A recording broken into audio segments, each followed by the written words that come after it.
Last year on this channel, I did a video series about the biblical family tree, which primarily focused on the characters from the Hebrew Bible, a book that is used by both Jews and Christians. Well, today I'm going to show you the family tree of Islamic prophets, specifically the 25 prophets that are mentioned by name in the Quran.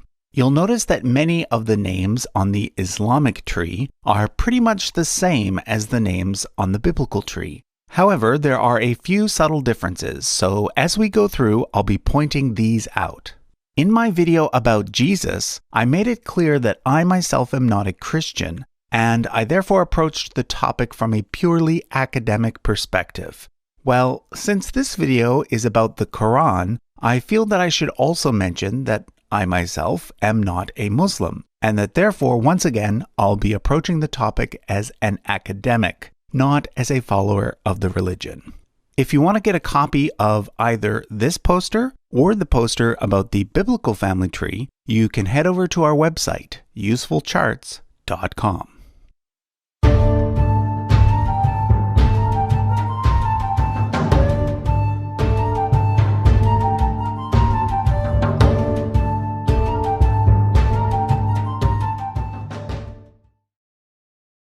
So the first thing you'll notice about the Islamic version of the family tree is that it does not include any images of the various people on it.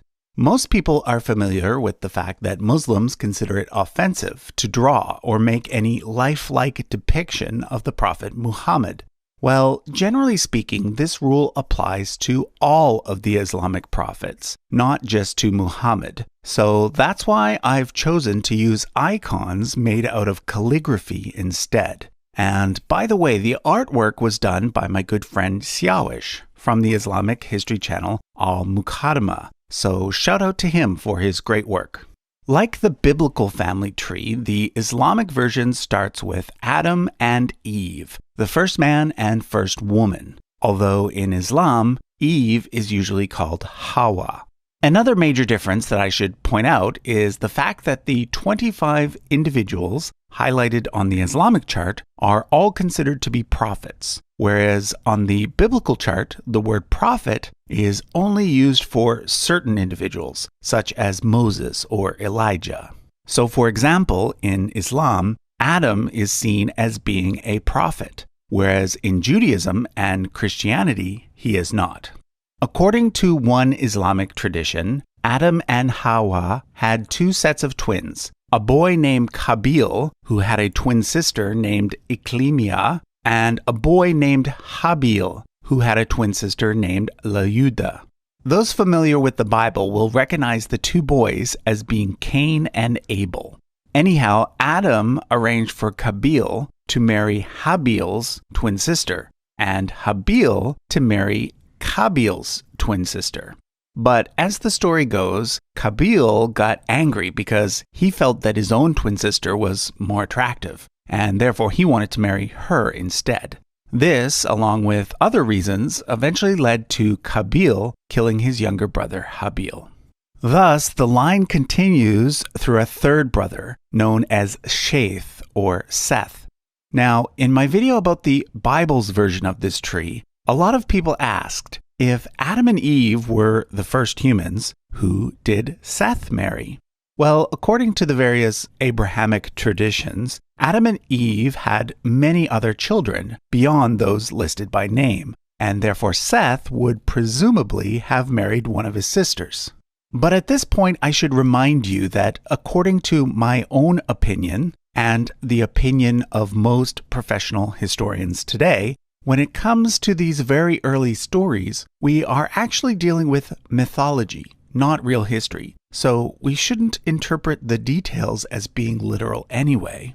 However, I also want to point out that viewing Adam and Eve as non-historical does not automatically make a person an atheist. I'm actually Jewish, and although I view most of the Bible as being myth and legend, I still find it to be a pretty important book. I know that many other Jews, as well as many Christians and Muslims, hold similar positions. But since this video is simply about the family tree, as traditionally understood by Islam, I won't go into the various scientific and theological debates. For now, let's just continue looking at the tree. The next major prophet in Islam is Idris, and he's generally seen as being the equivalent of the biblical Enoch. In fact, all of the names from Shaith to Idris, as well as beyond, pretty much match up with the names given in the Hebrew Bible. The spelling, which is based on Arabic, is just a little bit different. According to Islamic tradition, Idris was the first human to use a pen and the first to pursue astronomy and other sciences. He was also the great-grandfather of Nuh, better known in the West as Noah. You'll notice that I made Nuh's box a little bigger, as well as several of the other later boxes, such as Ibrahim's and Musa's. This is because these prophets are known as the Ulul Azmi, or arch-prophets. Ulul Azmi literally means the unwavering ones, and out of the 25, only 5 are given this special designation.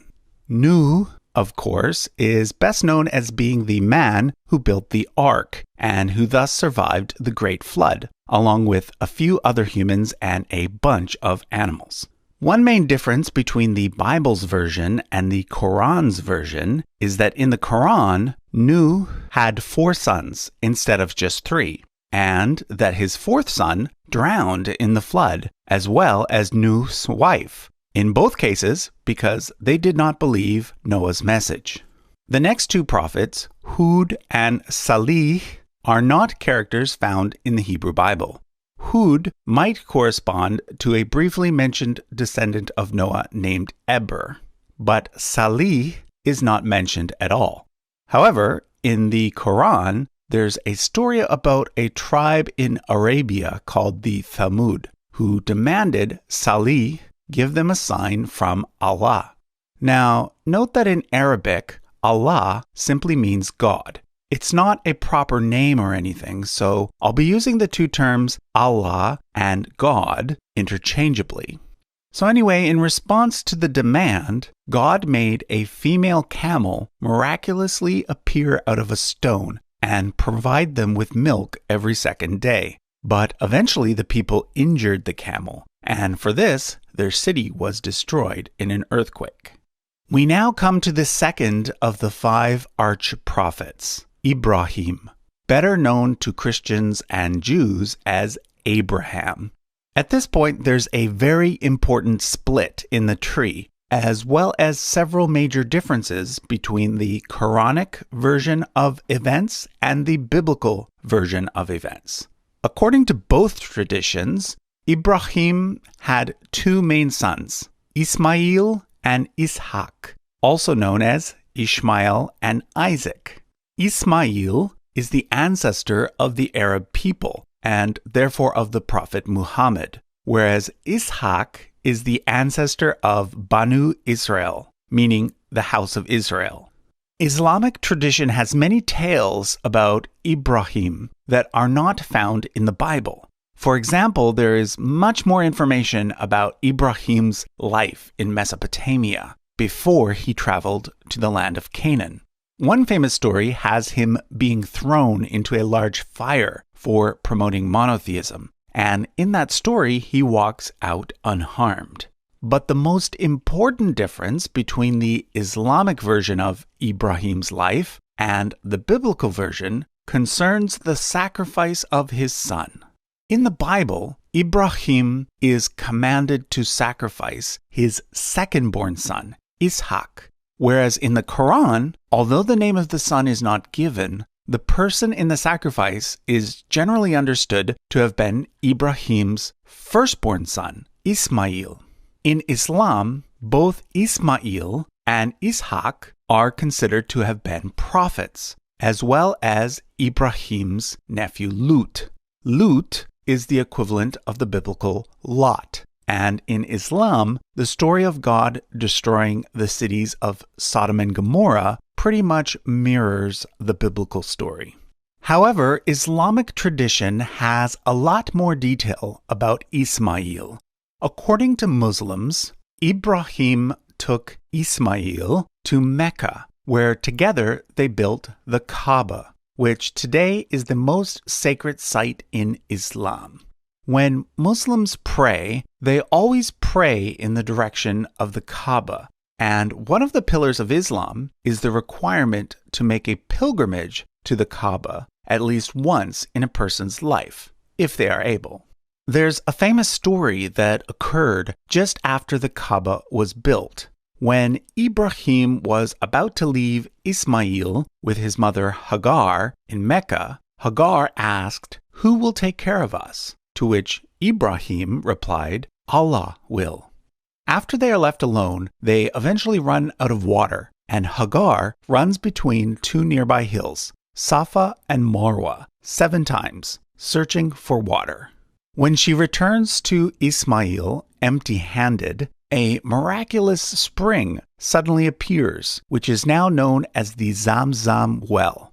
Today, the pilgrimage to Mecca often includes traveling between the two hills 7 times, like Hagar did, and then a drink from the well. All of the remaining prophets come from the line of Ishaq, with the exception of Shuaib and Muhammad.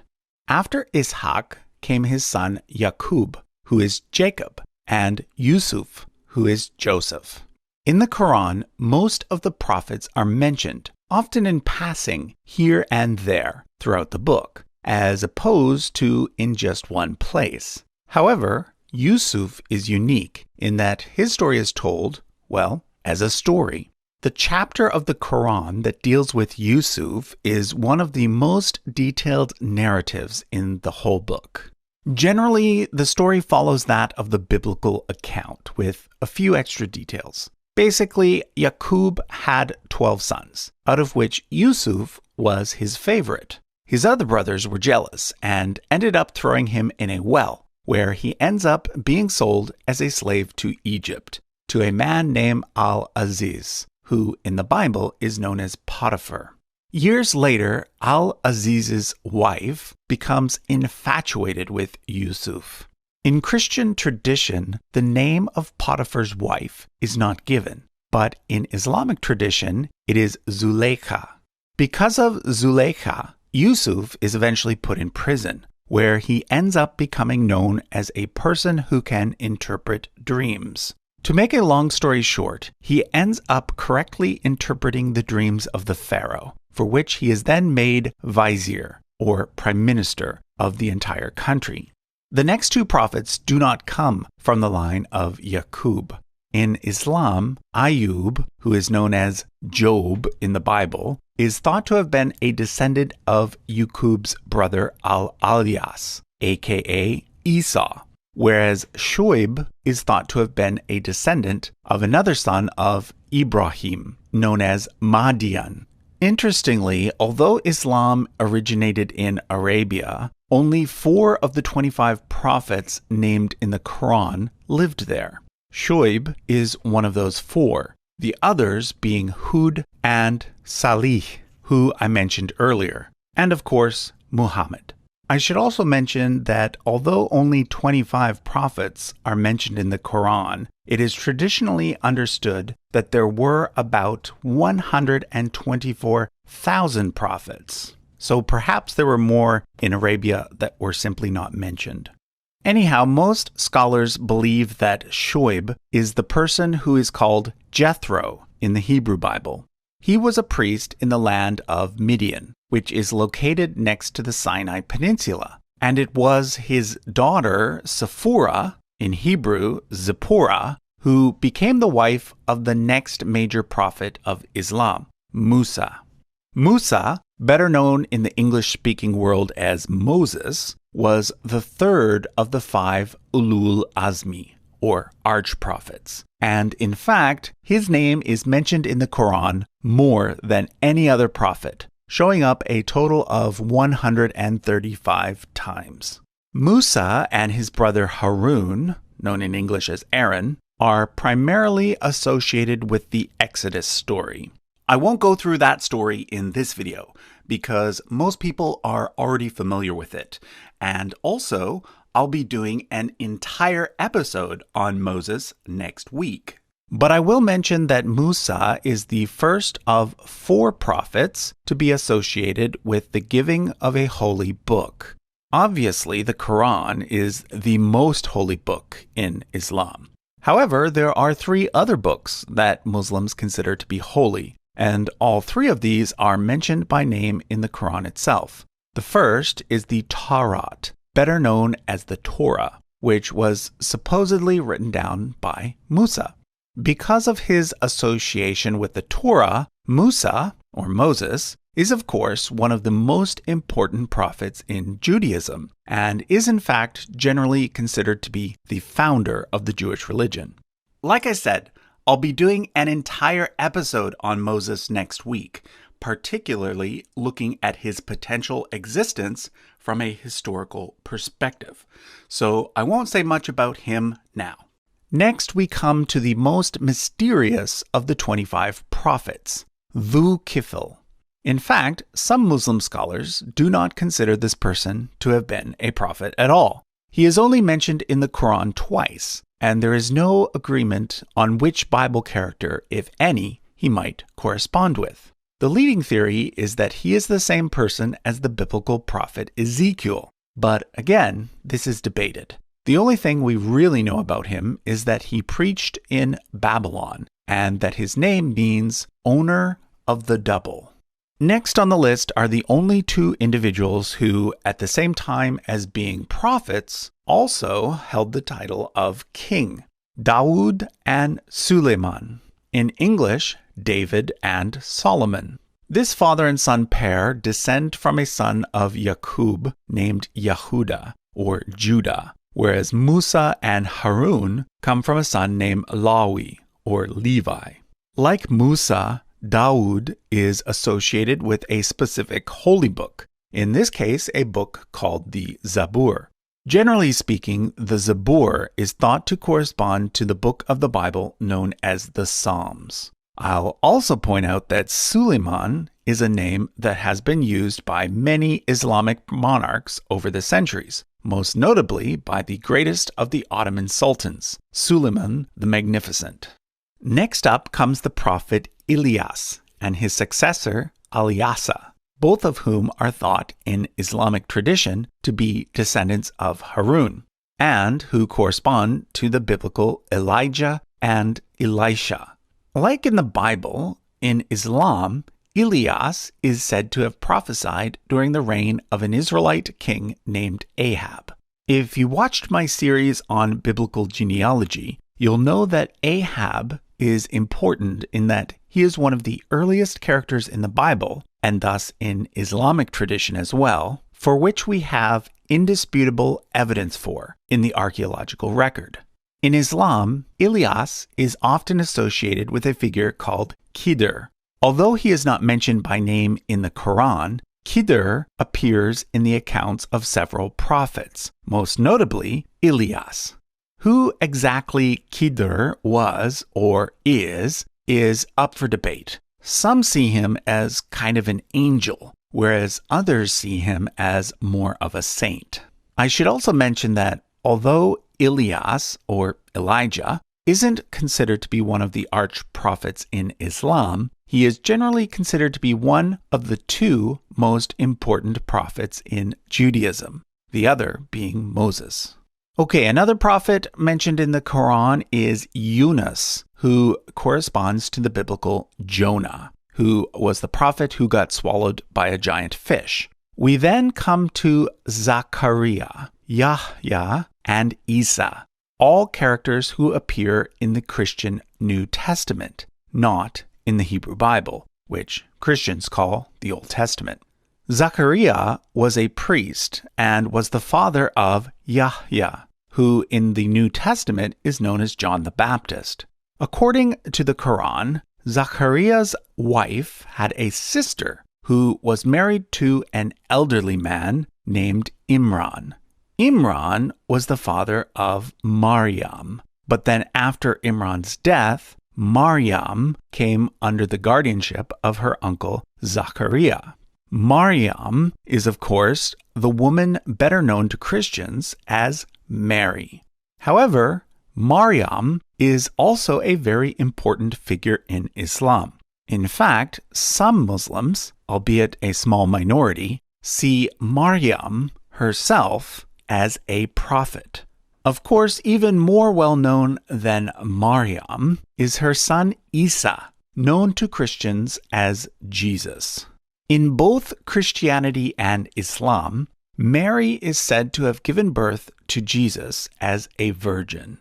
However, according to Christians, Jesus did have a father, and that father was God. But according to Islam, Isa simply did not have a father. So for Muslims, Isa is not the Son of God.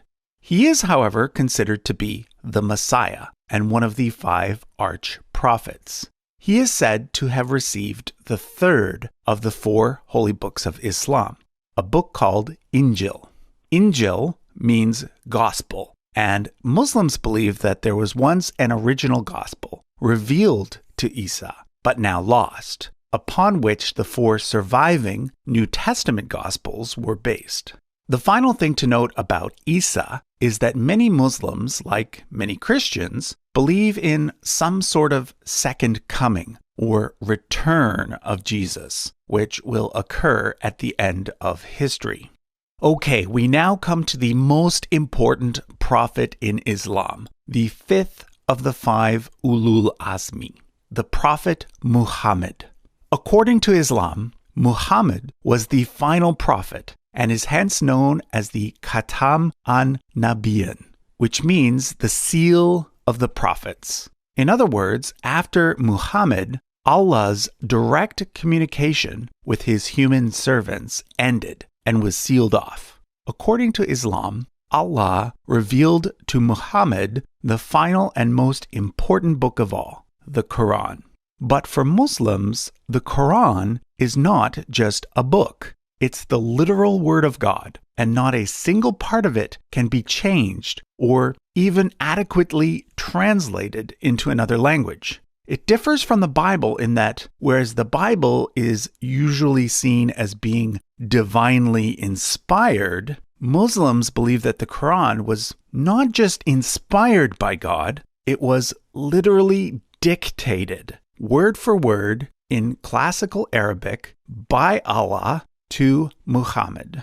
As I mentioned earlier, Muhammad is said to be a descendant of Ismail. The genealogy is not actually given in the Quran, but there is a well-established tradition that traces his line back to a patrilineal ancestor named Adnan, who in turn was said to have been a descendant of Ismail.